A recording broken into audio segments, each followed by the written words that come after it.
Hello friends, welcome back to my channel Lifel vlogs.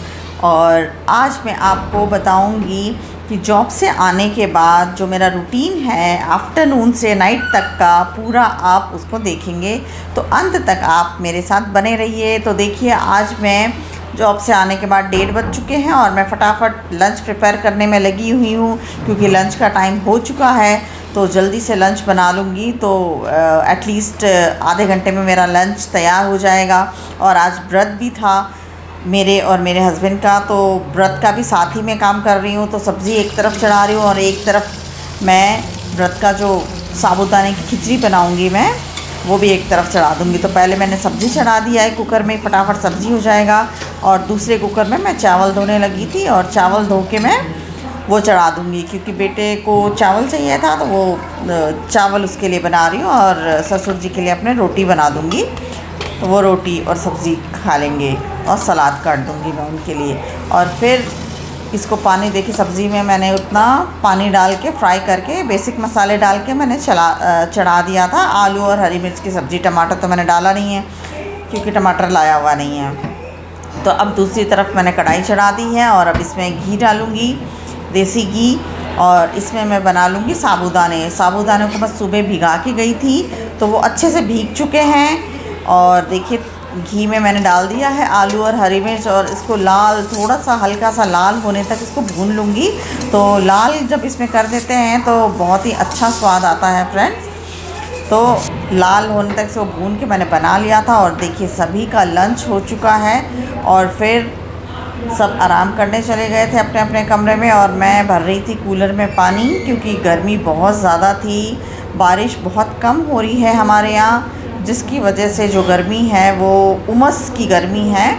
पूरी तरह से बारिश हो जाती है तो ये गर्मी ख़त्म हो जाती है, लेकिन जब थोड़ी सी बरसात होकर रुक जाती है तो ये उमस बहुत ही ज़्यादा वातावरण में बढ़ जाता है और बहुत ज़्यादा मतलब हीट फेंकने लगता है क्योंकि जो ज़मीन की गर्मी है वो पूरी तरह से निकल नहीं पाती है।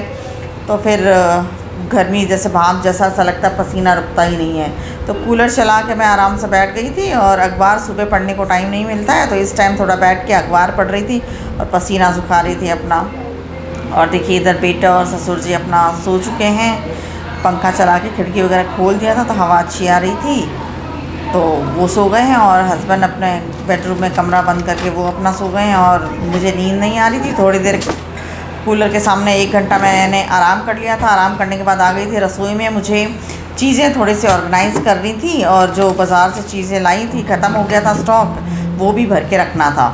तो देखिए, अभी जैसे साबूदाना ख़त्म हो गया था तो उसको भी मैं भर के रखूँगी। और ये पोहे का जो डिब्बा है वो भी खाली हो गया था तो पोहे का पैकेट उसमें खाली करके मैं उसको भी रख रही हूँ। तो रसोई में रोज़ ही कोई ना कोई चीज़ ऐसे खाली होती रहती है, तो उसको फिर 2-3 चीज़ें एक साथ खाली होती है तो फिर उसको लिख के रखती हूँ और फिर मैं मंगा लेती हूँ और फिर उसको रख देती हूँ। ये तो आप सब भी यही करते होंगे, जैसे ख़त्म हो जाता है तो फिर वैसे याद नहीं रहता है तो एक बार लिख लेती हूँ, या तो फिर 1-2 चीज़ें रहती हैं तो वो मंगा लेती हूँ और ज़्यादा चीज़ें रहती हैं तो लिस्ट बना के फिर ले जाती हूँ और उसको लेके आके फिर भर देती हूँ।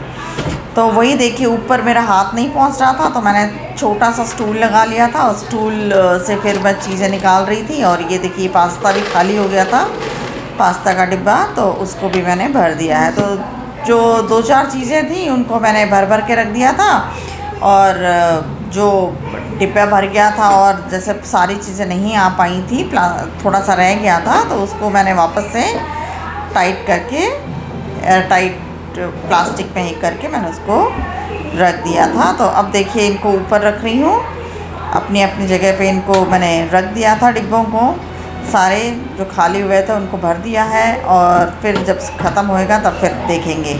और बाकी जो बचा था तो देखिए, ये जो प्लास्टिक है इसको मैंने एयर टाइट कर दिया है। जैसे गैस के ऊपर गैस जला के थोड़ा सा इसको चिपका दो ना गरम करके, तो वो चिपक जाता है और फिर वो प्लास्टिक में से निकलता नहीं है, तो फिर वो ख़राब भी नहीं होता है। और फिर अपना जहाँ मैं स्टॉक रखती हूँ, जो अधूरी चीज़ें रह जाती हैं, मतलब डिब्बा फुल हो जाता है तो बच जाता है, तो उनको मैं ऐसे करके उसमें रख देती हूँ। नीचे मैं बताऊँगी आपको, देखिए ये नीचे डब्बे हैं, ये बेसन वाला है, बेसन पिसा के मैं रखती हूँ। और ये पीछे बिस्किट के डब्बे हैं, बिस्किट का स्टॉक भी मैं रखती हूँ, बार बार लाना नहीं पड़ता है। और ये व्रत में जो साबूदाने के जो पापड़ वगैरह रहते हैं वो मैंने रख रखे हैं तलने के लिए, और ये बाजरी का आटा मैंने पिसवा के रख रखे हैं। तो ये इस तरीके के डिब्बे मेरे पास इकट्ठे हो गए थे। और ये देखिए बिस्किट का स्टॉक रखा है, और इसमें जो चीज़ें आधी अधूरी रह जाती हैं वो सारी रख देती हूँ। और नीचे ये आपको टिन दिख रहे होंगे, ये बर्नियाँ हैं जिसमें दूध लाने के काम आता है। कभी 2 किलो कभी 3 किलो दूध लाना होता है डेयरी से, तो उसके लिए वो काम आता है।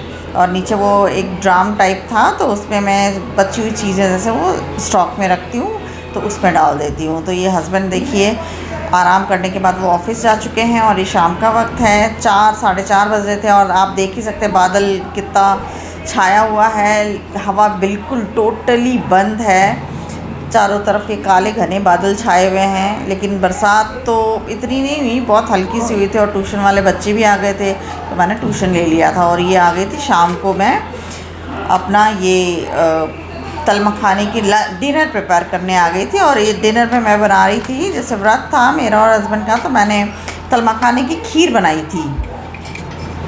उसी को घी में थोड़ा सा सेक के, और वो दूसरी तरफ मैंने दूध चढ़ा दिया है। तो जब दूध गर्म हो जाएगा तो सीख गया है ये तल मखाना, और इसको क्या करूँगी मैं कि मिक्सी में पीस लूँगी। और इधर थोड़ा सा मूंगफली मैंने सेक लिया था ऐसे ही खाने के लिए, कि चाय के साथ थोड़ा सा मूंगफली ले लूँगी करके। भूख लग गई थी थोड़ा शाम को, तो चाय के साथ थोड़ी सी मूंगफली घी में सेक रही हूँ और उसी को ले लूँगी। तो चाय के साथ स्नैक्स तो डेली लेने की आदत जब बनी रहती है, तो व्रत रखो तो उस दिन भी फिर भूख तो लगती ही है, तो उसके साथ थोड़ा सा ये ले लेती हूँ मैं मूंगफली, तो हो जाता है। देखिए ये सारे तल मखाने मैंने घी में सेक लिए हैं। अब मैं इसको मिक्सी में पीस दूँगी। और सब्ज़ी बनाने जा रही थी, 2 टिंडे और 2 तोरू जो थे, इसकी मैं मिक्स सब्ज़ी बना दूँगी, तो ससुर जी और बेटे के लिए हो जाएगा। तो यही टिंडे मैं काट रही थी, और बता रही हूँ देखिए टिंडे में बिल्कुल भी बीज खड़े नहीं हैं, तो उसको बीज के सहित साथ में ही मैंने काट लिया था। और जब तक तल मखाने ठंडे हो गए थे तो मैंने मिक्सी में उसको पीस लिया था। और दूध खौलाने के बाद मैंने उसको देखिए दूध में डाल दिया है पूरा अच्छे तरीके से, और इसको 10 मिनट पका लेंगे दूध में, तो सारे नरम हो जाएंगे और बहुत बढ़िया हो जाएंगे। और तब तक हस्बैंड थोड़े से ये ब्रेड और ये चाय पत्ती ख़त्म हो गई थी, तो वो लेके आ गए थे। और मूंगफली भी ख़त्म हो गई थी, तो मूंगफली भी मैंने 2 किलो मंगा लिया था, तो वो स्टॉक में रख लूँ, क्योंकि मूंगफली बहुत ज़्यादा ज़रूरत भी पड़ती है, जैसे किसी चीज़ में डालना हो, सब्ज़ी पोहे उपमा वगैरह में, और फिर सेक के भी उसको खाते हैं। तो 2 किलो मैंने मंगवा लिए थे, और ब्रेड वगैरह फ्रिज में रख दिया था, और बाकी चीज़ें उसको अपनी जगह पे मैंने रख दिया था। और आटा वगैरह गूँध के सब तैयार है, क्योंकि डिनर बनाना था मुझे। तो ससुर जी अभी घूमने गए हैं, तो वो आ जाएंगे, टहलने गए हैं थोड़ा सा, आ जाएंगे, फिर उनको गरम गरम रोटियां सेक के मैं दे दूँगी। सब्ज़ी तो मैंने बना ली थी। तो और खीर भी मेरा लगभग तैयार हो चुका था, तल मखाने की जो खीर है, तो उसको भी मैंने साइड में हटा दिया था। तो जो रोटी है वो बना के देने के बाद हम लोग खा लेंगे। और सबका हमने डिनर कर लिया था, और मैं छत पे थोड़ा सा आ गई थी, क्योंकि नीचे इतनी गर्मी थी कि घुटन सी हो रही थी, उमस हो गई थी उसकी वजह से। और ऊपर थोड़ा अच्छा लग रहा था, तो मैं टहल रही थी। रात के 10 बज चुके हैं। और फ्रेंड्स आप लोग बताइएगा कि आपको मेरा ये व्लॉग कैसे लगा। अब मिलते हैं अगले व्लॉग में। Good bye.